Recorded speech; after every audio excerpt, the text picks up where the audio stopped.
چې کوم سړی ګورې نو لکه د ښځو خېټه غټه شوې ته به خدای پاکه دې ویني چې ته کې اولاد وجود ته راغلی دی خېټې غټې دي یاره چې کوم یو ګورې ورپورې په خېټه وي د خدای خاطر وکړئ چې تاسو د رب العالمین خاطر وکړئ تاسو سهار 1 غنټه واک کوئ څومره 30 قدمونه بیا لږه نری نری منډه ډېرې منډې به م نه وي چې خلک وارخطا شي چې څه چل شوی دی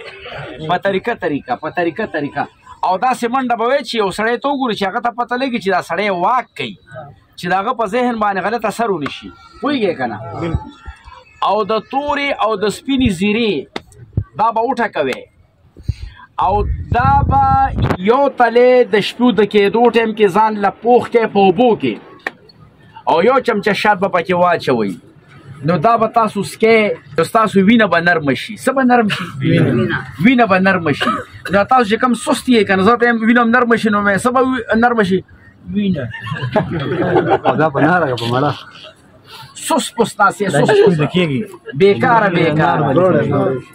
سهار لمونځ له نه شی پاڅېدی زړونه هم خفه دي بیا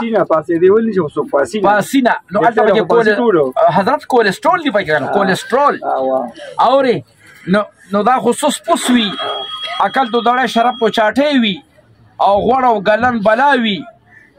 نو سست پوس دي نو چې دا سست دي نو رړه سره خپوي نو بیا داسې تعویزګر له ورشي یاره استاذ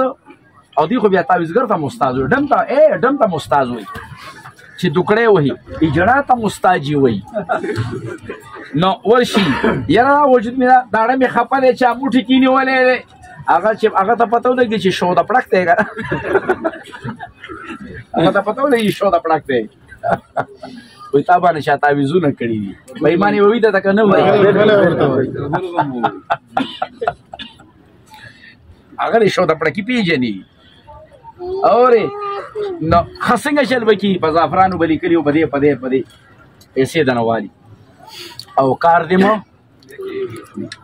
نو کار به دې څو شي که ته 200 تعویزونه په سپېږمو کې ورته دننه کړې خو چې تا کې دننه وازګه چې دا وازګه هم دننه ویستلي نه ستا پیار هم نه ټیک کېږي